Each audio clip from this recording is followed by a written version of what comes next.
Hello, it's Jennifer McGuire, and welcome to my favorite video and blog post for my Favorite Crafty Things 2015 series.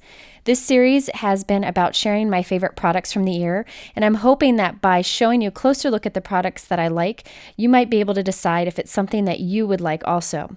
I am ending the series with probably my favorite topic, and that is organization. I'll share a few of my favorite organization tools in this video, but keep in mind that I have a lot of organization tips and tools that I recommend in videos that I've done in the past. So I am going to share here and below in my YouTube description a link to my organization video playlist. I recommend you check that out if you want more information about the things I talk about and other organization tips. Okay, so let's just dive into some of the products that I'm using a lot these days. First of all, these zipper pouches. I can't get enough of these. They're a nice large size, so you can put pretty much any crafty product inside. For example, here I have one of the newest Simon Says stamp card kits. I keep all the supplies together so that I know what coordinates. I also have more of these bags for future projects. So say I get some products that I want to keep together for a future project that I can use together, I'll put them in one of these bags. I use these bags for everything. I keep my kids' toys in them. I just organize everything with these. So I have a stash of them that I reach for all the time just to help me stay organized. I also like Office Depot's job ticket holders. Now these are thin and they don't zip shut or anything, but they're great for holding paper. So here I have just an 8.5 by 11 piece of paper inside. You can see there's room in there so that you can put a stack of these papers if you want to. Now there is that hook on the top, but I usually cut off the top of this job ticket holder so it's shorter. I keep all of my 8.5 by 11 cardstocks in here and I label them as you see here. I will link to a video where I show more details on the system. You can keep your little scraps in there and it's a great way to stay organized, and you can quickly grab a bunch of one color and find what you need. Now I also use these for any bits that I want to keep together, like my masking papers. I have all of those in a job ticket holder. I also have my Stick It adhesive sheets, anything flat that I want to keep together and keep little pieces together. Now there are other brands of job ticket holders, but I like the Office Depot brand because they're very smooth. I got some others from Amazon and they were wrinkly, and I don't know if it was just the pack I got, but I found the Office Depot ones are high quality. Here's a look at how I keep my 8.5 by 11 paper, and I'll link to a video that shows more details on that. I'm really happy with this system. Another organization tool that I've used for a long time, and I have several of in my craft room, is the Boon Organizer. This is handy because you can set it on your desk. I actually have this one in my drawer. I took it out of my drawer to show you. And it's tilted so you can get to everything you want. You can also hang it on the wall if you wanted to. I like it because, maybe after a year, it's kind of getting a little dirty. I can just take it off and rinse it with water. I keep all my pencils and handy tools. These are my I must use on every card tools. So I just keep the most important things in here, and I have a few others in drawers for other things too. Another organization tool that I use in my craft room is spice racks. These are white tiered stands where you can put products on top. So they're meant for spices in your cabinet, but I use it to stand all my wood-mounted stamps on so that I can see what I have. I also have like my distress stains lined up on here or little bottles of paint. It's great if you have cabinets or shelves and you want to stack things so that you can see them. Here is a look at the box of the actual spice rack that I use, so you can kind of see how it looks with the tiers. And you can actually expand it or shrink it down to fit whatever width cabinet you have. There are a few different depths of these, so I encourage you to check them out, but this is a very good tool if you have cabinet or shelf space and you want to be able to see what you have. I've been using spice racks like this in my crafting room for many years, and I still really like them. Now for clear and cling stamps and for dies, I like using stamp and die pockets. This pocket here is from Avriel, and it's what I store most of my clear and cling stamps in. Now I also have die pockets that I store most of my dies in. Now there are a few products that don't fit in these, and I will link to a video where I talk more about those. I have shown these in many videos, but I use these pockets for other things also. So keep in mind you can keep other little embellishments and things in these pockets. They're not only great for stamp and die storage. Again, I'll link to a video that shows more detail of these products there. Now in my craft room, I have a bunch of Interdesign containers. This is a line of containers that I really like because of the super high quality and they're super strong. They're all clear and there are a variety of sizes and shapes, so they can be used for a ton of different storage solutions in your craft room. Here I have like a 2-compartment design that I keep my clear stamps in, and you've seen that probably in my videos. There are smaller ones that I keep my dies in. There are bigger ones that I keep my stencils in. I use them for a variety of things. I even put things that I need to put away in one of these so I can quickly pick it up and take it where I need to go.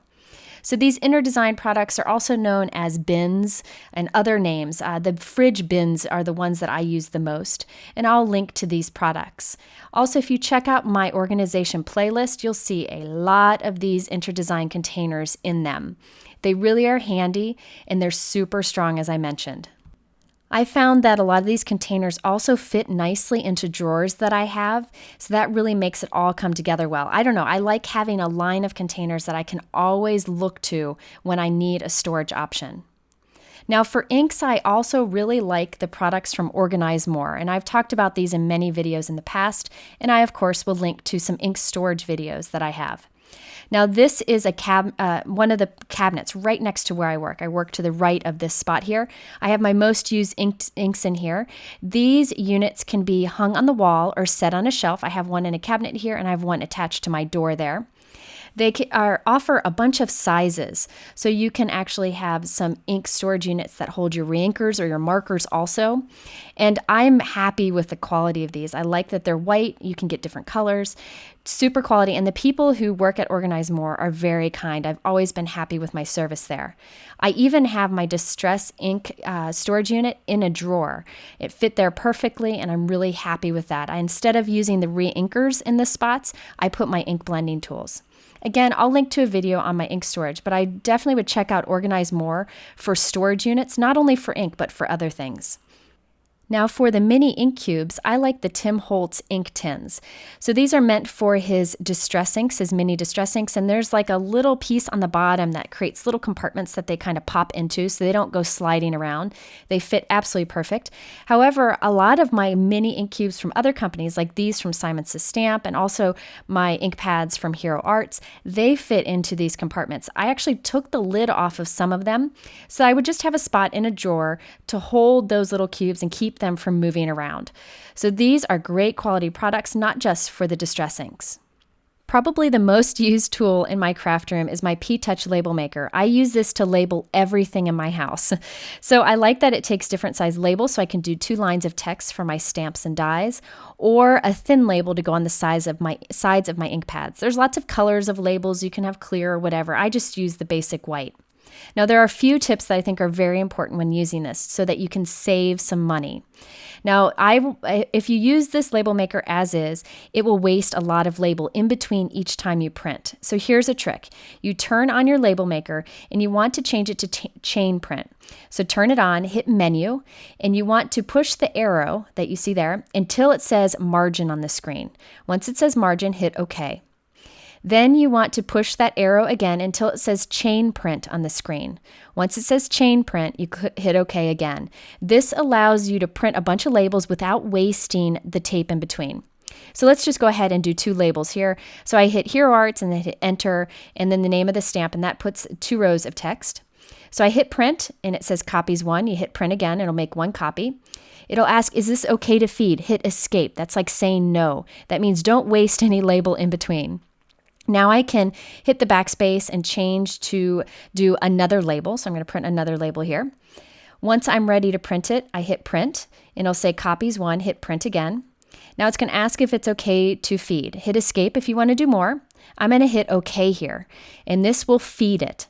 So now I press the button on the side and it cuts it, and you can see I have 2 labels and there's no wasted space in between the labels. That's the joy of chain print, and you really want to do that to save label and not waste as much. Another tip with this label maker is you want to get the adapter. This will keep you from eating up batteries. So I really recommend getting the adapter. It's not that expensive and it will save you in the end. Another tool I use daily in my craft room is this Black & Decker Pivot Vac. It's an inexpensive cordless vac. You just charge it overnight and it swings open. It has this tiny little opening that allows you to just suck up any of those little scraps that you have laying around. I really like this. It's easy to empty. I use it to clean up the scraps around my desk or even on my desk. I use this every time I create and it keeps my room from becoming a mess. I also like the Swiffer dusting cloths. I've talked about this in past videos.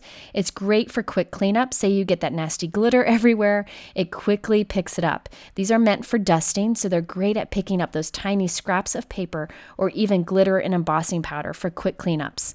Now I used an entire sheet here. I usually cut it up into small pieces because you don't need much to pick up a lot of glitter or little pieces of paper. So you can really stretch these to go a long way. I find that if I clean up as I go, I can stay more organized. So these little handy tools for cleanup are really helpful to me. I also like to stay organized and inspired by having some cards on display in my craft room. I actually put up cards that I've received from friends. This one my friend Laura Basson created for me and I love it. But you can also put on display cards that you've made yourself, or you can put little pieces of scrap paper that you want to be sure to use on a card in these. These little card stands are very inexpensive. They hold the cards nicely. I actually have several of them lining on my windowsill, and it's just a great way to stay inspired. So those are some of the organization tools I wanted to share with you this year. Remember, again, to check out my playlist of organization videos because I have a lot of tips in this area. It's definitely one of my favorite parts of crafting.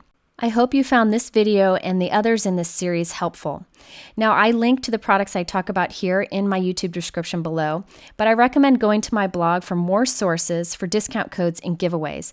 And you can get to my blog by clicking on the top left here. In the middle, I have 3 other things you might want to check out. The first is the hub for the My Favorite Crafty Things series, so you can see everything I covered. In the middle is my video for last year's favorite organization products. It still holds true. And the last image will take you over to my organization playlist. Thanks for watching, and I'll see you soon for a regular crafting video.